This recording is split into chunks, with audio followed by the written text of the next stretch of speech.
নমস্কার, আপনারা দেখছেন নিউজ নাও। আমি রয়েছি আপনাদের সাথে মীনাক্ষী। চোখ রাখছি মুহূর্তের প্রাইম নিউজে। রাজধানীর ভোলাগিরি মাঠে হবে আন্তর্জাতিক মানের স্পোর্টস কমপ্লেক্স।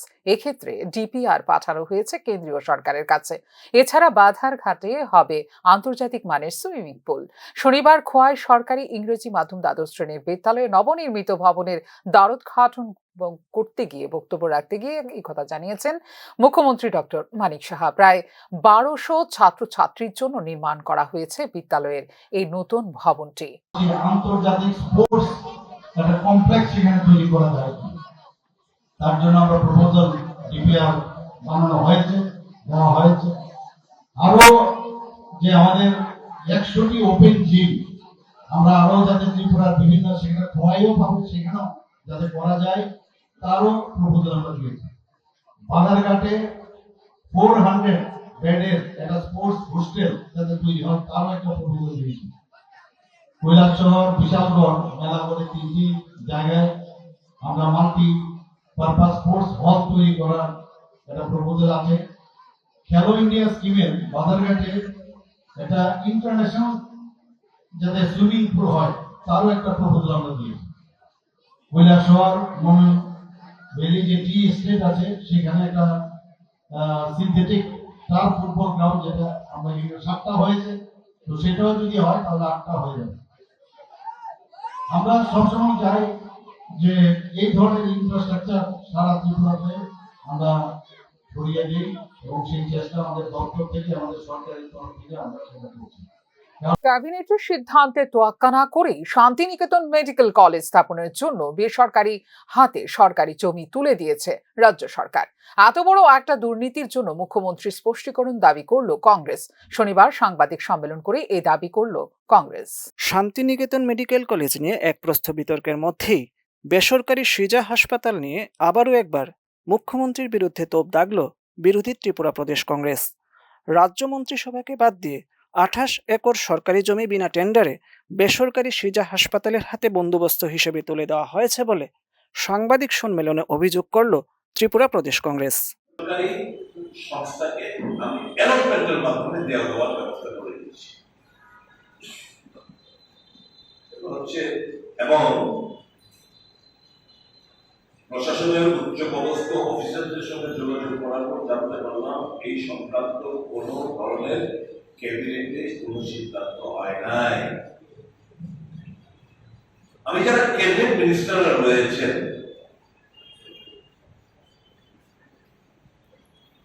তাদেরকে জিজ্ঞেস করতে, আপনাদের কোনো মান সম্মান বোধ নেই?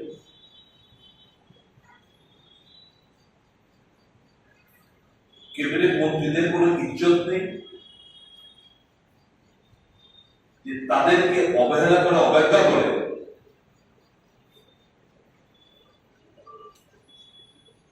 এই জমি,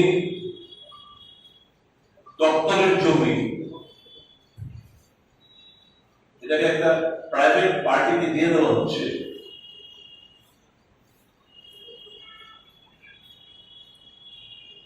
এটা পারে কিনা? Is it not illegal? এত বড় একটা দুর্নীতি নিয়ে অবিলম্বে মুখ্যমন্ত্রী ডক্টর মানিক সাহার স্পষ্টীকরণও দাবি করলেন কংগ্রেস বিধায়ক সুদীপ রায় বর্মন। ইলিগাল, অগণতান্ত্রিক একটা সিদ্ধান্ত যে দপ্তরের জমি বেসরকারি সংস্থাকে অ্যালটমেন্ট করার জন্য উনি উঠে পড়ে লেগেছেন। সিজা হাসপাতালকে বাঁচলেনও বা কিভাবে উইদাউট এনি টেন্ডার? এই নানা প্রশ্নের আমার অনুরোধ থাকবে মুখ্যমন্ত্রী যেন একটা ভেরিফিকেশন দেয়। এই যে খবরটা এলো, এই খবরটার মধ্যে সত্যতা রয়েছে কিনা দয়া করে জানাবেন।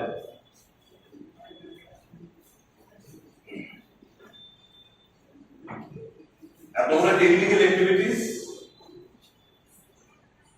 এটা মানা যায় না। এত বড় একটা দুর্নীতি চোখের সামনে বয়ে যাবে, এটা হজম করা যায়।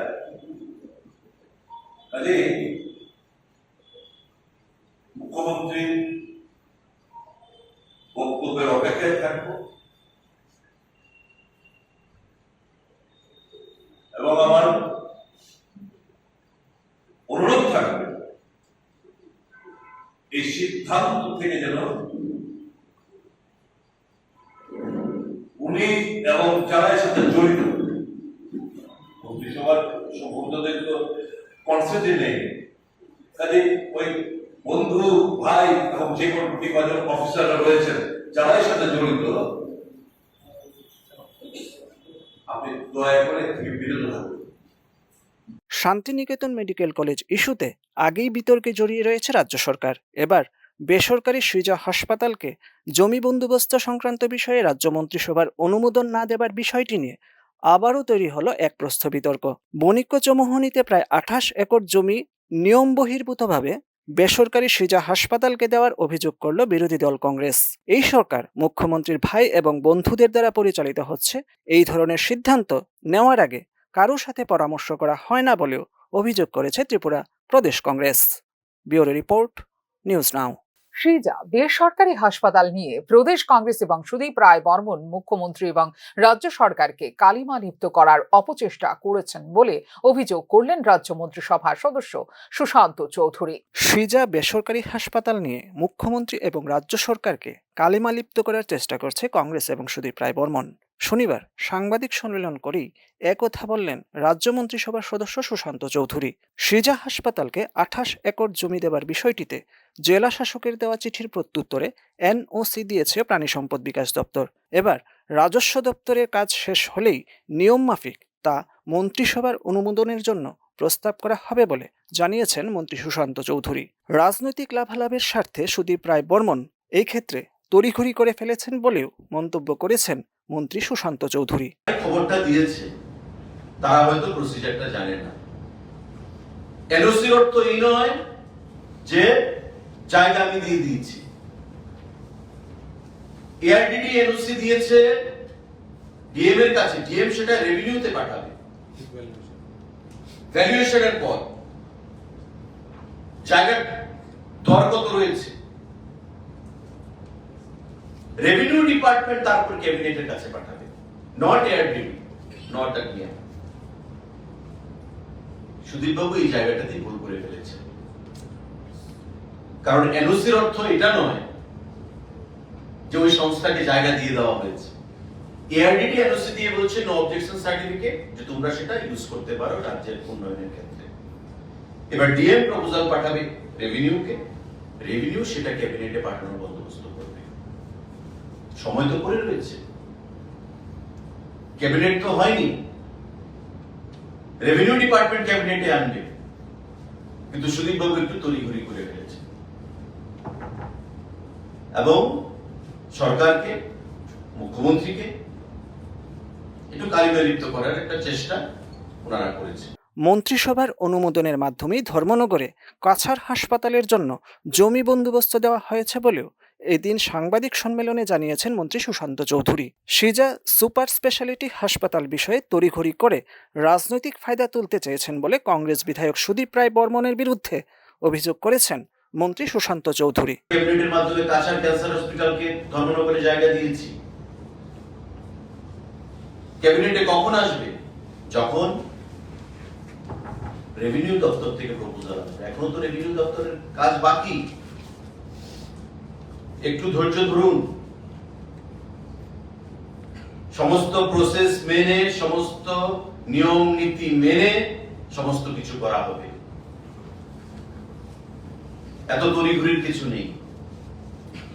তড়িঘড়ি করে সরকারকে কালিমালিপ্ত করা যাবে না, বা স্বাস্থ্য দপ্তরকে কালিমালিপ্ত করার যে প্রচেষ্টা, সেটা আমি মনে করি, সরকার মনে করে যে রাজনৈতিক লাভালাভের জন্য অবশ্যই, এবং রাজ্যের জনগণ যারা, আপনারাও সাংবাদিক বন্ধুরা চান যে ত্রিপুরা রাজ্যে কোয়ালিটি হেলথ কেয়ার সেখানে থাকবে। রাজ্যে একটি সুপার স্পেশালিটি হাসপাতাল গড়ে তোলার জন্য 2023 সালের ডিসেম্বর মাসে রাজ্য সরকারের কাছে আনুষ্ঠানিকভাবে প্রস্তাব পেশ করে মণিপুরের সৃজা হাসপাতাল। এই ক্ষেত্রে প্রাথমিকভাবে 900 কোটি টাকা বিনিয়োগ করবে সৃজা গোষ্ঠী। প্রেক্ষিতে বুদ্ধংনগরের কাছে প্রাণী সম্পদ বিকাশ দপ্তরের 28 একর অব্যবহৃত জমি ব্যবহারের অনুমোদন চেয়ে পশ্চিম ত্রিপুরা জেলা শাসককে দেওয়া হয়েছে চিঠি। পরবর্তী সময়ে পশ্চিম ত্রিপুরা জেলা শাসকের নোটিশের জবাবে 28 একর জমি নিয়ে এনওসি সার্টিফিকেট ইস্যু করে প্রাণী সম্পদ বিকাশ দপ্তর। এবার নিয়ম মাফিক এই বিষয়টি দেখবে রাজস্ব দপ্তর, যার মাধ্যমে পরবর্তী সময়ে সম্পূর্ণ বিষয়টি পেশ করা হবে মন্ত্রিসভার কাছে অনুমোদনের জন্য। স্বাভাবিক কারণেই সিজা হাসপাতালের জমি নিয়ে কোনো রকম অনিয়ম হচ্ছে না বলে দাবি করেছে রাজ্য সরকার। Bureau report, news now. Haryana এবং জম্মু কাশ্মীর বিধানসভা নির্বাচনে ফলাফলের নিষ্ক্রমণ সমীক্ষা উদ্বেগের মধ্যেই রাখল বিজেপিকে। বিশেষ করে মহারাষ্ট্র, ঝাড়খণ্ড এবং দিল্লির আসন্ন বিধানসভা নির্বাচন নিয়ে নতুন করে ভাবতে হবে বিজেপি কেন্দ্রীয় নেতৃত্বকে। প্রতিষ্ঠান বিরোধী হাওয়া নিয়ন্ত্রণে নির্বাচনের আগে নেতৃত্বের মুখ বদল আগামী দিনে কতটুকু কার্যকরী হবে বিজেপির জন্য তা নিয়েও কিন্তু সন্দিহান রাজনৈতিক বিশেষজ্ঞ মহলে। হরিয়ানা এবং জম্মু কাশ্মীর বিধানসভা নির্বাচনে ভোট শেষ হওয়ার পরে বুথ ফেরত সমীক্ষা কিন্তু উদ্বেগের মধ্যেই রাখল বিজেপির কেন্দ্রীয় নেতৃত্বকে। বুথ ফেরত সমীক্ষা অনুসারে হরিয়ানায় পূর্ণ সংখ্যাগরিষ্ঠতা নিয়ে সরকার গঠন করতে পারে কংগ্রেস। এর ফলে 10 বছর পর হরিয়ানায় ক্ষমতাচ্যুত হতে পারে বিজেপি। অন্যদিকে বুথ ফেরত সমীক্ষা অনুযায়ী জম্মু ও কাশ্মীরেও হতাশার মুখে পড়েছে বিজেপি। ন্যাশনাল কনফারেন্স কংগ্রেস জোট জম্মু কাশ্মীরে সরকার গড়বে বলে প্রকাশ করা হয়েছে বুথ ফেরত সমীক্ষায়। স্বাভাবিক কারণে হরিয়ানা এবং জম্মু কাশ্মীর বিধানসভা নির্বাচন বিজেপির জন্য আগামী দিনে চ্যালেঞ্জ বাড়িয়ে দিয়েছে বলে মনে করছেন রাজনৈতিক বিশ্লেষকরা। লোকসভা নির্বাচনে একক সংখ্যাগরিষ্ঠতা অর্জনে ব্যর্থ বিজেপির জন্য হরিয়ানা এবং জম্মু কাশ্মীর বিধানসভা নির্বাচনের ফলাফল দ্বিতীয় বড় ধাক্কা বলে মনে করছেন রাজনৈতিক বিশ্লেষকরা। নির্বাচনের একের পর এক ধাপে বিজেপির ফলাফলে উঠে আসছে বেশ কয়েকটি প্রশ্ন। তবে কি ধীরে ধীরে জনসমর্থন হারিয়ে ফেলছে বিজেপি? তবে কি সরকার বিরোধী তরঙ্গ থামাতে ব্যর্থ হচ্ছে বিজেপি? নির্বাচনের আগে নেতৃত্বের মুখ বদল করে সাফল্য অর্জন করার রাজনৈতিক পাটিগণিত কি তবে বিজেপির জন্য আর হবে না বিশেষ লাভদায়ক? এই প্রশ্নগুলো কিন্তু ইতিমধ্যে বিব্রত করছে বিজেপি কেন্দ্রীয় নেতৃত্বকে। আসন্ন মহারাষ্ট্র, ঝাড়খণ্ড এবং দিল্লি বিধানসভা নির্বাচনের আগে বিজেপিকে তাদের কৌশল পুনর্বিবেচনা করতে হবে বলেই মনে করছেন রাজনৈতিক বিশেষজ্ঞ মহল। হরিয়ানায় সরকার বিরোধী তরঙ্গ প্রতিহত করতে প্রভারী বিপ্লব কুমার দেবের মতো নেতৃত্বদের ওপর ভরসা করা কতটুকু যুক্তিসঙ্গত তা নিয়ে প্রশ্ন তুলছেন রাজনৈতিক বিশেষজ্ঞরা। হরিয়ানার দায়িত্ব পাওয়ার পরেও ত্রিপুরার রাজনীতি নিয়ে বেশিরভাগ সময় ব্যয় করেছিলেন বিপ্লব কুমার দেব।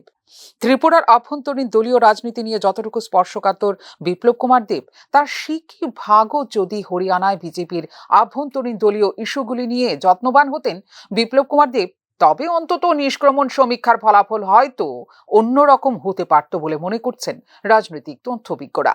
আগামী মাসেই যেখানে ঘোষণা হতে পারে মহারাষ্ট্র বিধানসভা নির্বাচনের নির্ঘণ্ট, সেখানে মহাবিকাশ আঘাদিকে দৃঢ়ভাবে মোকাবেলা করার চ্যালেঞ্জ রয়েছে বিজেপির সামনে। বর্তমানে মহারাষ্ট্রের শিবসেনার শিন্দে দল গোষ্ঠীকে নিয়ে সরকারে রয়েছে বিজেপি। লোকসভা নির্বাচনে মহারাষ্ট্র বিজেপি নেতৃত্বাধীন মহাজোটের পারফরমেন্স অত্যন্ত হতাশাজনক।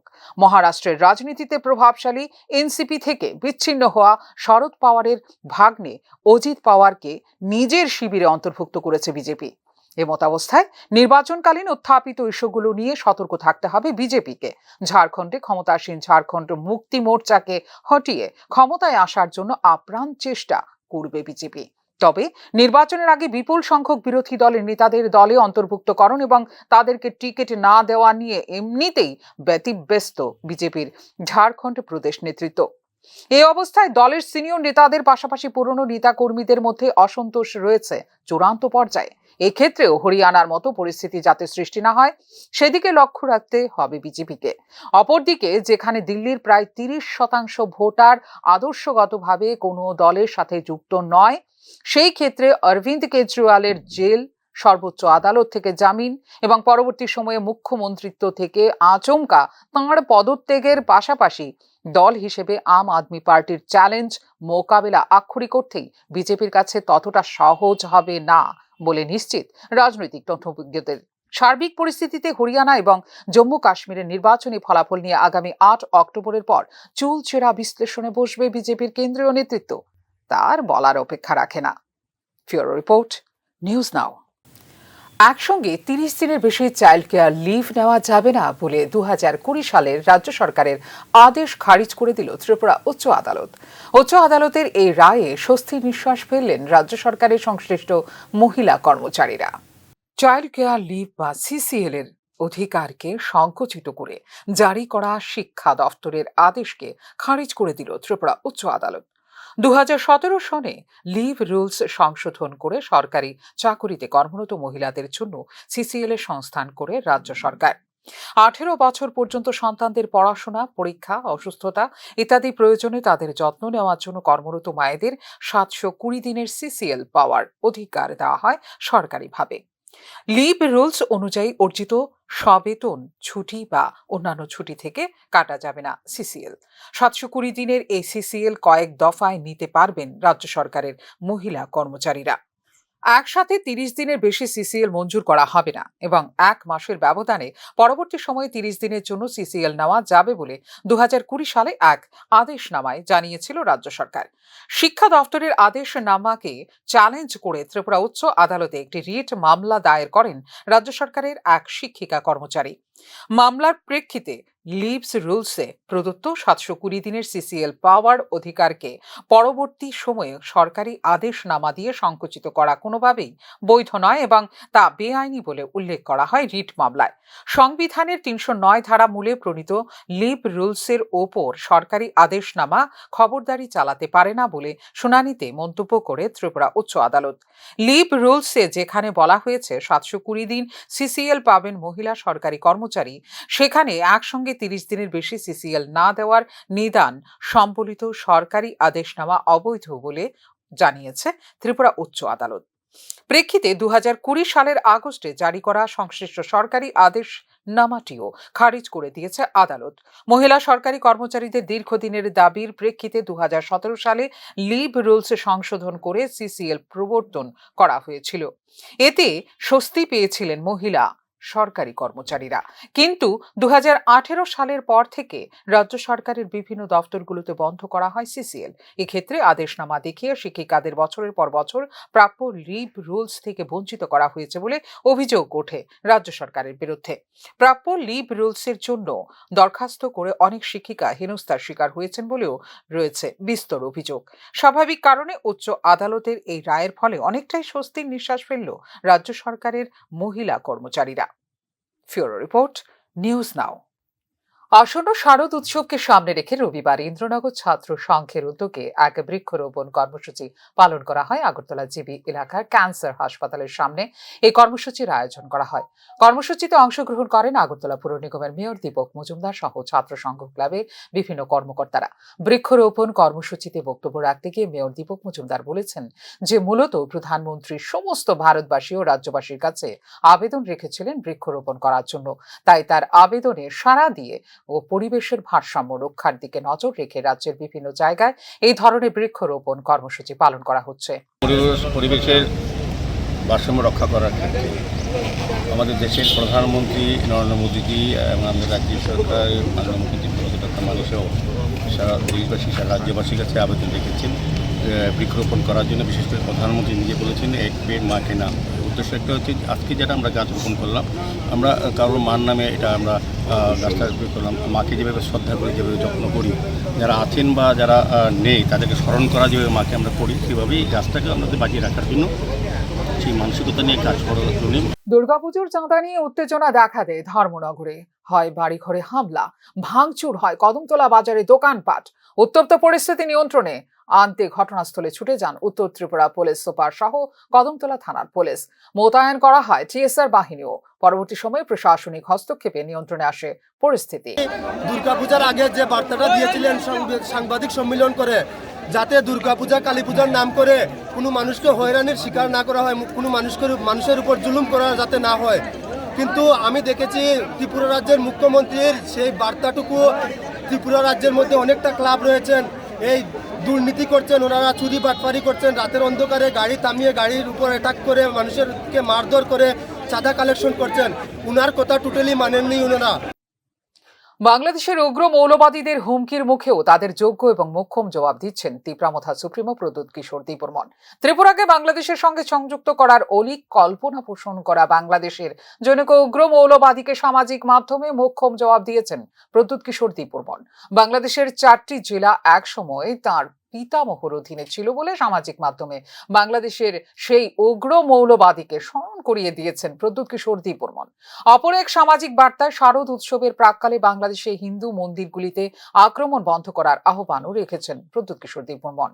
অগ্নি নির্বাপক দপ্তরের গাফিলতির জন্য রবিবার হৃদরোগে আক্রান্ত হয়ে রাস্তায় প্রাণ দিতে হলো এক ব্যবসায়ীর। ঘটনা আগরতলা উদয়পুর সড়ক সংলগ্ন লালসিং মোড়া এলাকায়। ঘটনার বিবরণে জানা যায়, বিশালগড় ব্রজপুর এলাকার বাসিন্দা সতীশ পোদ্দার রবিবার দুপুরে তার মোটর সাইকেল ঠিক করে ফেরার সময় আচমকায় মোটর সাইকেল থেকে ছিটকে মাটিতে পড়ে যান। সঙ্গে সঙ্গে আশেপাশের লোকজন তাকে হাসপাতালে পাঠানোর জন্য ফায়ার সার্ভিসে ফোন করতে থাকেন, কিন্তু ফায়ার সার্ভিসের ফোন অচল থাকায় সেখানে যোগাযোগ করা সম্ভব হয়নি। তাই ওই এলাকারই অসীম দাস নামে অন্য এক ব্যবসায়ী এলাকার লোকজনদের সহায়তায় তাকে বিশালগড় মহকুমা হাসপাতালে চিকিৎসার জন্য নিয়ে যান। হাসপাতালে কর্তব্যরত চিকিৎসক পরীক্ষা করে তাকে মৃত বলে ঘোষণা করেন। চিকিৎসকের বক্তব্য, যদি সময় মতো তাঁর চিকিৎসা করা যেত তবে তাকে বাঁচানো সম্ভব হতো। পরে মৃত ব্যক্তির বাড়ির লোকজনদের খবর দেওয়া হলে তারা হাসপাতালে এসে কান্নায় ভেঙে পড়ে। অগ্নি নির্বাপক দপ্তরের একজন আধিকারিকের কাছে এই ধরনের গাফিলতির কারণ জানতে চাইলে তিনি বলেন, সেখানকার টেলিফোনটি ওয়াইফাই এর সঙ্গে সংযুক্ত, তাই বিদ্যুৎ সংযোগ না থাকলে টেলিফোনটি প্রায়ই অচল হয়ে থাকে। এই ব্যাপারে তিনি আগেই তার ঊর্ধ্বতন কর্তৃপক্ষকে জানিয়েছিলেন। কয়েকজন মানে তানে অ্যাকচুয়ালি দোকানে আসলো, দোকানে আসার পরে তানে মানে দোকানের কাজ সাইরা যে সময় বাড়ি যাবে আর কি, এই সময় অবস্থা তাই সাইকেল থেকে হঠাৎ করে পড়ে গেছে। পরে যাওয়ার পরে তার হসপিটাল নিয়ে আসে পেশেন্টের এখানে। নেওয়ার পরে আমরা দেখলাম পেশেন্টের মানে অলরেডি মানে পালস কিছু আসলো না, ব্লাড প্রেশার কিছু নেই, আর চোখের পাতাগুলি বড় হয়ে গেছে। তো পেশেন্টের আমরা যা ভাবতেছি মেবি স্ট্রোক করার কারণে তানে মানে শরীরটা হঠাৎ খারাপ হয়ে গেছে আর তানে মানে প্রাণ হারিয়ে গেছে এরকম। আর রবিবার ত্রিপুরা ট্রাইবেল ওয়েলফেয়ার ডিপার্টমেন্টের তরফ থেকে এক ধন্যবাদ র্যালির আয়োজন করা হয়। র্যালিটি রাজধানীর বিবেকানন্দ ময়দান থেকে শুরু হয়ে শহরের বিভিন্ন পথ পরিক্রমা করে। ধন্যবাদ র্যালিতে অন্যান্যদের মধ্যে উপস্থিত ছিলেন পুর নিগমের কাউন্সিলর ভাস্বতী দীপবর্মা সহ ট্রাইবেল ওয়েলফেয়ার ডিপার্টমেন্টের বিভিন্ন কর্মকর্তারা। ত্রিপুরার বিভিন্ন স্কুল ও এনজিও থেকে উপজাতি ছাত্রছাত্রীরা এই র্যালিতে অংশগ্রহণ করে। বিগত বামফ্রন্ট সরকারের আমলে বিভিন্ন এনজিও এবং স্কুলগুলিতে জনজাতি ছাত্রছাত্রীদের স্কলারশিপ 400 টাকা করে দেওয়া হতো, কিন্তু বর্তমান বিজেপি সরকারের উদ্যোগে এই স্কলারশিপ 400 টাকা থেকে বাড়িয়ে 1000 টাকা করে দেওয়ার কথা ঘোষণা করা হয়। ফলে উপজাতি ছাত্রছাত্রীদের মধ্যে খুশির বাতাবরণ লক্ষ্য করা যায়। তাই ত্রিপুরা ট্রাইবেল ওয়েলফেয়ার দপ্তর ও বিভিন্ন এনজিওর তরফ থেকে রাজ্য সরকারকে ধন্যবাদ জানানো হয়। ধন্যবাদ র্যালিতে অংশগ্রহণ করতে গিয়ে পুর নিগমের কাউন্সিলর ভাস্বতী দীপবর্মা রাজ্যের মুখ্যমন্ত্রী ডাক্তার মানিক সাহা ও উপজাতি দপ্তরের মন্ত্রী বিকাশ দেববর্মাকে ধন্যবাদ জানিয়েছেন। তিনি বক্তব্য রাখতে গিয়ে বলেছেন যে বিগত 30 বছরে বামফ্রন্ট সরকারের আমলে ট্রাইবেল ওয়েলফেয়ার ডিপার্টমেন্টের আন্ডারে যেসব এনজিও আছে সেগুলো কোনো সুযোগ সুবিধা পায়নি, কিন্তু বর্তমান রাজ্যের মুখ্যমন্ত্রী মানিক সাহা ও উপজাতি দপ্তরের মন্ত্রী বিকাশ দেববর্মার আন্তরিক সহযোগিতায় এসব এনজিও গুলো এখন অনেক বেশি সুযোগ সুবিধা পাচ্ছে। র্যালিটা শুরু করতেছি অল ত্রিপুরা এসটি এনজিও থেকে। আসলে এটা আমরা অনেক বছর ধরেই ক্লাস 6 থেকে 8 পর্যন্ত যে স্টাইপেন্ডটা মাত্র 400 টাকা পায়, এই 400 টাকা থেকে এখন 1000 টাকা করছে এই আমাদের সরকার। তো সেই কারণে আমরা মাননীয় মুখ্যমন্ত্রী ডক্টর মানিক সাহাকে আমরা তো ধন্যবাদ জানাই। আর আমাদের ট্রাইবেল ওয়েলফেয়ার মিনিস্টার বিধায়ক সুদীপ রায় বর্মণের দুর্গ তথা 6 নম্বর আগরতলা বিধানসভা কেন্দ্রে রবিবার সদস্যপদ অভিযানে নামলেন বিজেপির মহিলা মোর্চা। 6 আগরতলা বিধানসভা মণ্ডলের অন্তর্গত বিটারবন এলাকায় চলে এই সদস্যপদ অভিযান। এই অভিযানে উপস্থিত ছিলেন মহিলা মোর্চার নেত্রী মিমি মজুমদার সহ মহিলা মোর্চার সদস্য সহ অন্যান্য কার্যকর্তারা। গত 3রা সেপ্টেম্বর 2024 থেকে এই সদস্যপদ অভিযান শুরু হয়েছে বলে তিনি জানিয়েছেন। এছাড়া এই সদস্যপদ গ্রহণের জন্য এলাকার মানুষদের মধ্যে, বিশেষ করে মহিলাদের মধ্যে বেশ উৎসাহ লক্ষ্য করেছেন বলেও তিনি জানিয়েছেন। আমাদের যে মেম্বারশিপ, ভারতীয় জনতা পার্টির মেম্বারশিপ ড্রাইভ চলছে, যেটা বিগত মাসের সেপ্টেম্বর মাসের 3 তারিখ 2024 থেকে শুরু হয়েছিল। আজকে আমরা তারিখ, অক্টোবরের 6 তারিখ আজকে আমরা মহিলা মোর্চা প্রদেশের উদ্যোগে আজকে বিটারবন এলাকার 6 আগরতলার বিটারবন এলাকায় আমরা সবাই সমবেত হয়েছি এবং বাড়ি বাড়ি যাচ্ছি সদস্য পদ নিয়ে, এবং মানুষের মাঝখানে এবং বেশ করে মহিলাদের মধ্যে আমরা বিশেষ এনথুজিয়াজম পাচ্ছি। রাজ্যের রেগা কর্মচারীদের 5% বেতন বৃদ্ধির পরিপ্রেক্ষিতে অল ত্রিপুরা রেগা এমপ্লয়ি ওয়েলফেয়ার অ্যাসোসিয়েশনের পক্ষ থেকে রবিবার এক সাংবাদিক সম্মেলনের আয়োজন করা হয়। সাংবাদিক সম্মেলনে বক্তব্য রাখতে গিয়ে অ্যাসোসিয়েশনের পক্ষ থেকে অসীম মজুমদার রেগা কর্মচারীদের 5% বেতন বৃদ্ধি করার জন্য রাজ্য সরকারকে আন্তরিকভাবে ধন্যবাদ জানিয়েছেন। আমাদের রাজ্য সরকারকে এবং মাননীয় সম্মানিত মুখ্যমন্ত্রীকে আমাদের সমস্ত রেগা কর্মচারীদের পক্ষ থেকে আন্তরিক শুভেচ্ছা এবং এখনকার মতো এই মুহূর্তের সংবাদ এই পর্যন্তই। অন্যান্য আপডেটস দেখার জন্য অবশ্যই নজর রাখতে হবে নিউজ নাওয়ার পর্দায়। নমস্কার।